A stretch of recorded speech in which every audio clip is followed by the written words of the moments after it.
আজকে নিয়ে আসলাম নতুন সেলাই নিয়ে। আর এটা একটা চরকা সেলাই। আর এই চরকা সেলাইটাই আমি কিভাবে করেছি আজকে সম্পূর্ণ টিউটোরিয়ালটা তোমাদের সাথে শেয়ার করব। সবাই দেখতে থাকো, ভিডিওটা কেউ স্কিপ করো না, আর প্লিজ একটা লাইক দিয়ে শুরু করো।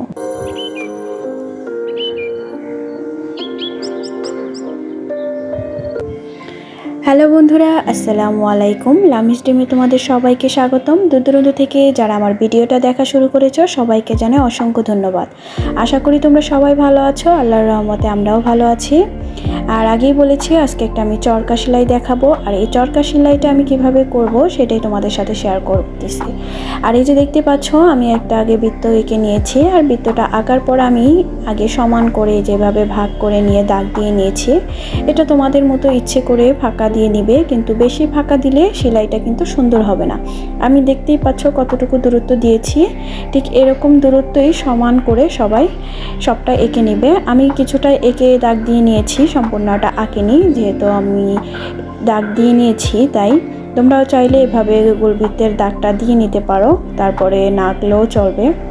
আর আমি এটা 4 পল্লা সুতা নিয়েছি, 4 পল্লা সুতা দিয়ে জাস্ট এভাবে সম্পূর্ণটা করে যাব। যারা আমার ভিডিওটা দেখা শুরু করেছো কিন্তু এখনও একটা লাইক দাও নাই, প্লিজ একটা লাইক দিয়ে দিও। তোমাদের ছোট্ট একটা লাইক আমার ভিডিওটা সবার মাঝে পৌঁছে দেবে। আর যেসব আপুরা অলরেডি আমার চ্যানেলে এসেছো, আমার ভিডিওটা সম্পূর্ণ ওয়াচ করো। যদি ভালো লেগে যায় তাহলে অবশ্যই আমার চ্যানেলটা সাবস্ক্রাইব করে আমার পাশে থেকে যেতে পারো। অল অপশনটা ক্লিক করে রেখো, যাতে পরবর্তীতে ভিডিও আপলোড করলে তোমাদের কাছে নোটিফিকেশন চলে যায়। আর এই যে দেখো, আমি চরকা সেলাইটা দিয়ে নিচ্ছি। ঠিক এভাবেই পুরোটা চরকা সেলাই দিয়ে নেবে। আর এতটা সহজ একটা সেলাই, কোনো ঝামেলা নাই। কিন্তু হ্যাঁ, কিছু কিছু সেলাই আছে যেসব সেলাই সব কিছুতে মানায় না। আবার কিছু কিছু ডিজাইন আছে যে ডিজাইনগুলো তুমি সব কিছুতে করলেও সুন্দর দেখা যাবে না। এই চরকা ডিজাইনটা তুমি যদি কামিজে বলো বা বিভিন্ন জায়গায় করো তাহলে কিন্তু অতটা সুন্দর দেখা যাবে না, যেহেতু এই চরকা ডিজাইনটা একটু আলগা হবে, একটু অন্যরকম হবে। তাই এই সেলাইগুলো সাধারণত শাল বলো এরকম ভারী কিছুতে করলে ভালো লাগবে। যেমন চেয়ারের কভারেও আবার সেলাই করা যায়, আবার টেবিল রানার যেগুলো সেগুলোতেও সেলাই করা যায়, দেখতে খুব সুন্দর লাগবে। তাই এই সেলাইটা তুমি যদি কামিজে করতে চাও, আমার কাছে মনে হয় না অতটা সুন্দর লাগবে, কিন্তু কেউ চাইলে অবশ্যই করতে পারো। আর এই যে দেখো, আমি এবার গোলাপি কালারের সুতা নিয়েছি। আর কোথায় সুতাটা উঠিয়েছি সেটা লক্ষ্য রাখো, আর কিভাবে আমি এগুলো করে যাচ্ছি সেটাও লক্ষ্য রাখলেই হবে। আমি 2টা করে সুতা নিয়ে প্যাচ দিয়ে নিচ্ছি, 2টা পল্লা দিয়ে দিয়ে। দেখতেই পাচ্ছ কিভাবে, ঠিক সেম ভাবে এভাবেই তোমরা করে যাবে। এই যে দেখো, ফার্স্ট একটা দিয়ে তারপরে আবার এই যে আরেকটা দিব, তারপরে 3য় নাম্বারে আবার ঘরে চলে গিয়ে আবার পিছন থেকে আরেকটা নিয়ে এভাবে ঠিক এভাবেই সার্কেল সার্কেল করে করে আমি একটার পর একটা করে যাব। আসলে এটার সেলাইটা তোমাদের ওরকম মুখে বলার মতো বোঝানোর কিছু নাই, জাস্ট দেখলেই বুঝতে পারবে। আর এই সেলাইটাও কিন্তু আমি ইউটিউব থেকেই শিখেছি, তাই অবশ্যই তোমরা সুন্দরভাবে দেখলেই পেরে যাবে। আসলে আমরা যারা সেলাই কাজ করি তারা কিছু সেলাই হয়তো দেখলেই নিজের থেকে পারি, আবার কিছু সেলাই হয়তো মন থেকে আসে, নিজে নিজে করি। আমার ভিডিওটা একটু স্কিপ হয়ে গিয়েছে, তোমরা দেখতে পাচ্ছ। আসলে ক্যামেরার সামনে করাটা একটু টাফ আর কি,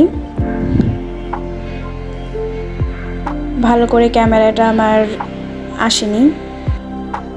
এই যে দেখো, সার্কেলটা ঠিক এরকম হবে। আমি আরেকটা করে তোমাদের দেখিয়ে দিচ্ছি, ওই সময় একটু ক্যামেরাটা অফ হয়ে গিয়েছিল। এই যে দেখো, ঠিক এভাবে একটা করে মানে 2টা করে নিবে, তারপরে আবার 3য় ধাপে গিয়ে আবার পিছন থেকে আরেকটা নিয়ে 2টা করে এভাবে সার্কেলগুলো সম্পূর্ণটা করে যাবে। দেখবে একটা বৃত্ত এরকম চরকার মতো ডিজাইন তৈরি হয়ে গেছে। আসলে আমরা এই ডিজাইনগুলো সব জায়গায় দিতে পারবো না, কারণ এটা একটা তোমার 3D একটা লুক আসে। তুমি কামিজে যদি করতে চাও তাহলে কিন্তু জিনিসটা অতটা সুন্দর লাগবে না, কিন্তু হ্যাঁ শালে যদি করো, এটা মোটা একটা কাপড়, দেখতেও ভালো লাগবে আর ডিজাইনগুলো সুন্দর আসবে। তাই সব কাজে যে সব সময় 3 পিসে করা যাবে বা যে কোনো জায়গায় করা যাবে এরকম না, কিছু কাজও নির্দিষ্ট জায়গার জন্যই নির্দিষ্টভাবে করা হয়, ঠিক ওই রকমই এই কাজটা। কিন্তু কাজটা কিন্তু দেখতে খুব সুন্দর। তুমি চেয়ারের কভারেও করতে পারো, আবার আমরা অনেক সময় সোফার রানার বানাই, সেগুলোতেও কিন্তু করা যায়, অনেক ভালো লাগবে দেখতে। আবার টেবিল রানারগুলোতেও ভালো লাগবে। ঠিক এভাবেই সার্কেল ঘুরিয়ে ঘুরিয়ে আমি করে যাব, দেখতেই পাচ্ছ। অনেক সহজ একটা কাজ।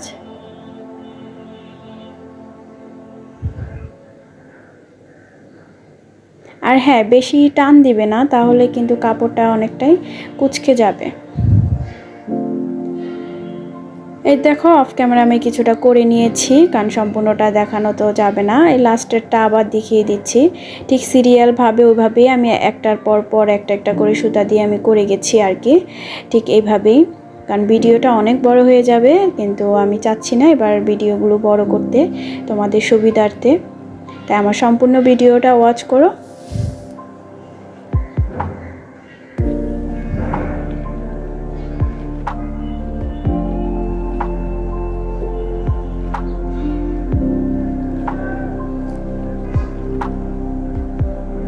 আমার বৃত্তটা কমপ্লিট হয়ে গেছে, দেখতেই পাচ্ছ। আমি এটা বৃত্ত নাম দিয়েছি আর কি, কিন্তু এটা একটা চরকা ডিজাইন। আর এই চরকা ডিজাইনটা কিন্তু দেখতে বেশ সুন্দর লাগতেছে, নীল আর গোলাপি সুতায় খুব ভালো মানিয়েছে। এখন আমি মাঝখানটায় গিট বরার যে সেলাইটা হয়, আমি সেই সেলাইটা দিয়ে নিব। এটা আমি সাদা সুতা দিয়ে করেছি।